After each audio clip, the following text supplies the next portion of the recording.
Le 14 mai 1948, à Tel Aviv, Ben Gourion proclame l'indépendance de l'État d'Israël. À minuit, le mandat britannique se termine et le lendemain, les armées arabes entrent en guerre contre Israël.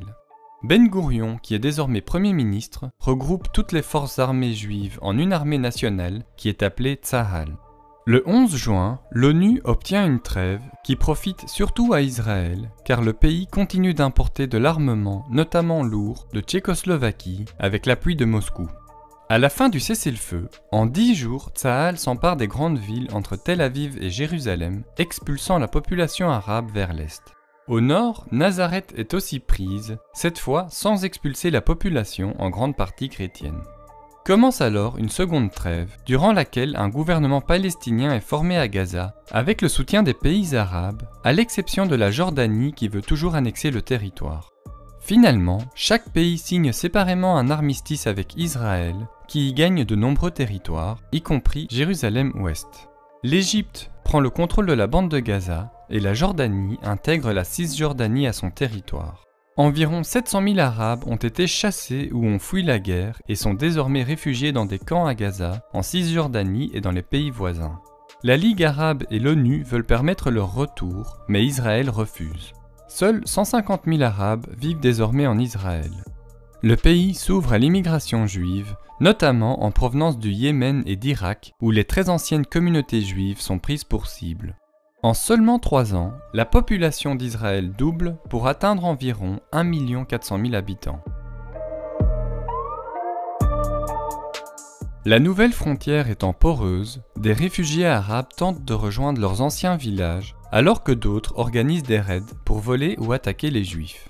Israël crée alors l'unité 101 avec Ariel Sharon à sa tête, afin d'organiser des représailles. Le 14 octobre 1953, celle-ci lance un raid nocturne contre le village de Kibia, qui est rasé et dont la population est massacrée. Au sud, la tension est importante autour de la frontière égyptienne, où de nombreux raids et attaques ont lieu. En 1956, le nouveau président égyptien Gamal Abdel Nasser nationalise le canal de Suez au détriment de la France et du Royaume-Uni. En réaction, ces derniers se rapprochent secrètement d'Israël pour organiser une offensive contre l'Égypte. L'armée israélienne conquiert rapidement le Sinaï, mais en pleine guerre froide, l'URSS et les États-Unis interviennent pour mettre un terme à l'offensive. Israël doit restituer le Sinaï à l'Égypte, mais le pays y a gagné une alliance importante avec la France qui lui fournit des armes et qui l'aide à construire un réacteur nucléaire. En 1963, celui-ci est mis en service, ce qui permet la production de plutonium. Mais Israël maintient l'ambiguïté sur son programme nucléaire, ne laissant fuiter aucune information. En 1964, la Ligue arabe unit les principaux groupes palestiniens pour former l'Organisation de libération de la Palestine, ou l'OLP. Celle-ci entame une lutte armée contre Israël via des attaques terroristes. Une des cibles est le tout nouvel aqueduc qui détourne une partie des eaux du lac de Tibériade pour développer l'agriculture et peupler le centre du pays. Les pays arabes tentent aussi d'empêcher ce projet en entamant la construction de canaux pour détourner les sources du lac. Mais profitant d'un incident frontalier, Israël bombarde ce chantier. La tension remonte alors d'un cran. Nasser installe des troupes à la frontière avec Israël et organise le blocus du détroit de Tiran, fermant l'accès au port d'Eilat. Israël y voit une déclaration de guerre et lance une offensive contre l'Égypte et ses alliés, la Syrie et la Jordanie. En seulement 6 jours, le pays l'emporte et prend le contrôle du Sinaï, du plateau du Golan et des territoires palestiniens où des premiers colons israéliens commencent à s'installer malgré l'appel de l'ONU au retrait d'Israël des territoires occupés. Yasser Arafat, le nouvel homme fort de l'OLP, se réfugie en Jordanie où il intensifie les attaques contre Israël. Il monte en puissance et tente même de renverser le roi jordanien, mais sans succès. Ce dernier réagit en attaquant les Palestiniens du pays. Yasser Arafat fuit alors au Liban où il continue la lutte armée contre Israël, y compris via des attentats terroristes à travers le monde. En 1972, lors des Jeux Olympiques de Munich, un commando palestinien prend en otage la délégation israélienne et tue 11 athlètes. Le 6 octobre 1973, l'Égypte et la Syrie lancent une attaque surprise contre Israël avec comme objectif de récupérer le Sinaï et le Golan. Israël, dans un premier temps, est mis à mal, mais parvient au bout d'une semaine à reprendre le dessus, notamment avec le soutien des États-Unis, qui envoient des armes via un pont aérien.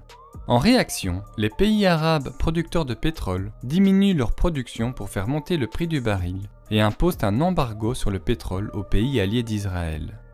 Un cessez-le-feu est alors signé et des premières négociations ont lieu entre Israël et l'Égypte. En 1977, le président égyptien Anwar el-Sadat est le premier chef d'État arabe à faire une visite officielle en Israël. 2 ans plus tard, les deux pays signent un traité de paix. L'Égypte reconnaît Israël, en échange de quoi le pays récupère le Sinaï. La frontière sud étant sécurisée, Israël se concentre maintenant sur le Liban, où l'instabilité politique profite à l'OLP, qui continue ses attaques contre Israël avec le soutien de la Syrie. Les forces israéliennes envahissent le sud du pays et après le siège de Beyrouth, obtiennent le départ de l'OLP en Tunisie. Mais en 1985, Israël bombarde le nouveau siège de l'OLP à Tunis. Fin 1987, dans la bande de Gaza, la population palestinienne se révolte contre l'occupation israélienne, armée de cailloux et de cocktails Molotov, ce qui marque le début de la première intifada. La violence monte rapidement et se propage dans tous les territoires occupés.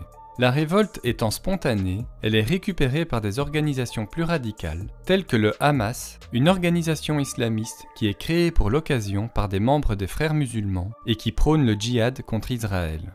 A l'inverse, Yasser Arafat apaise sa politique. À Alger, il proclame l'État de Palestine, reconnaît Israël et renonce à toute forme de terrorisme contre ce dernier. En un an, 87 pays reconnaissent la Palestine. Des premières rencontres ont alors lieu et aboutissent en 1993 à la signature d'un premier accord historique entre Yasser Arafat et Yitzhak Rabin, le Premier ministre israélien. Les deux se reconnaissent mutuellement et Israël s'engage à se retirer progressivement des grandes villes palestiniennes. Mais les plus radicaux des deux camps s'opposent à ces accords et veulent faire échouer tout rapprochement. Le 25 février 1994, à Hébron, un terroriste israélien tue 29 Palestiniens dans une mosquée. L'année suivante, un étudiant extrémiste juif assassine Yitzhak Rabin à Tel Aviv. En face, le Hamas, qui s'oppose à la reconnaissance d'Israël, organise une vague d'attentats terroristes dans tout le pays.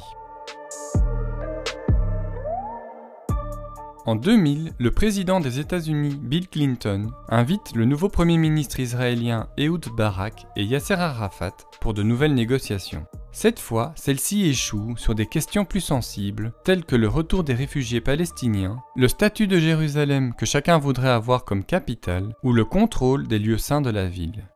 Les musulmans contrôlent l'esplanade des mosquées, sur laquelle se trouve le dôme du rocher et la mosquée Al-Aqsa.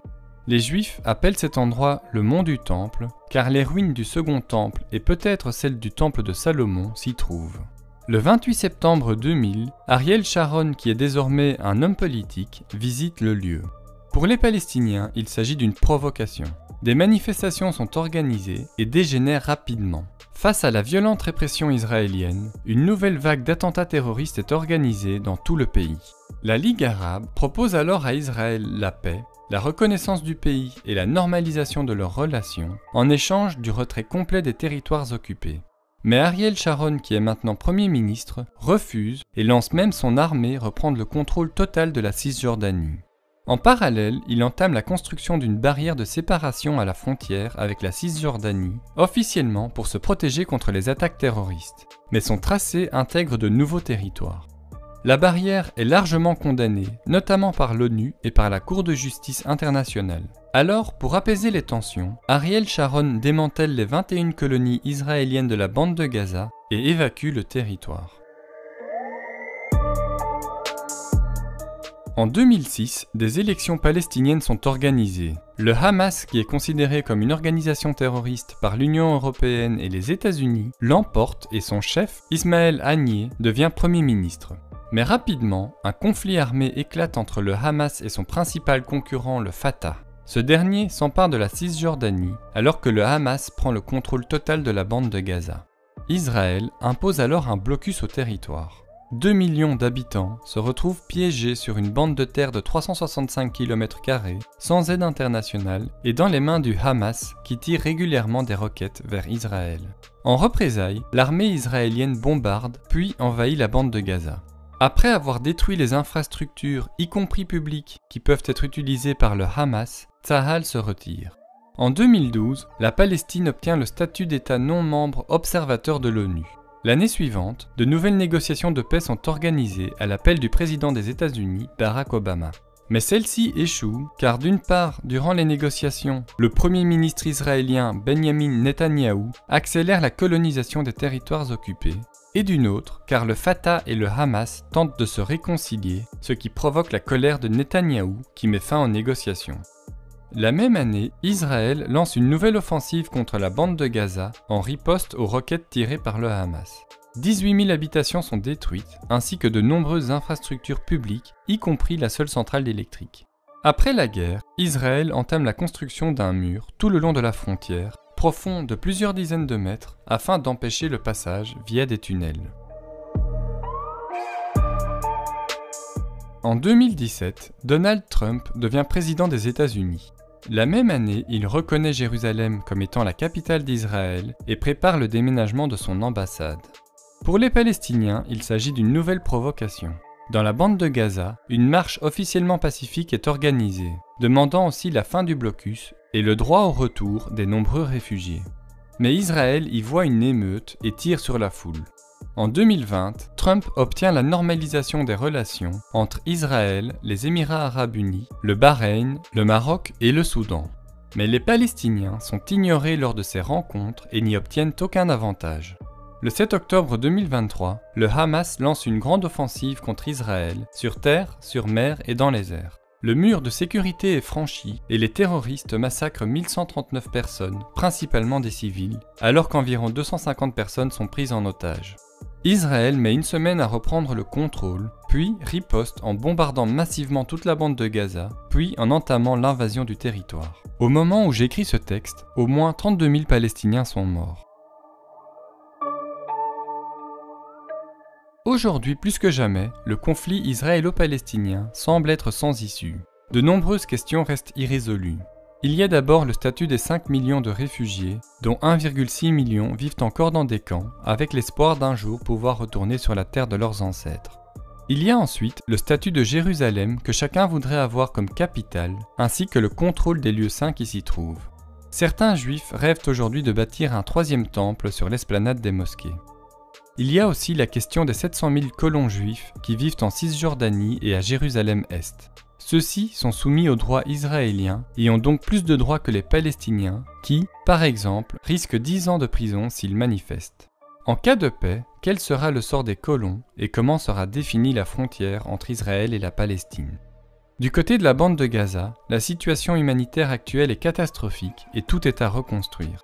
À l'international, les États-Unis et l'Union européenne restent les plus grands alliés d'Israël. A l'inverse, l'Iran en est le plus grand ennemi. Le pays soutient militairement le Hezbollah qui attaque régulièrement depuis le Liban, les Houthis du Yémen qui s'en prennent aux navires israéliens dans la mer Rouge, et les groupes palestiniens tels que le Hamas et le Djihad islamique. Le Hamas reçoit aussi un soutien important du Qatar qui héberge ses dirigeants.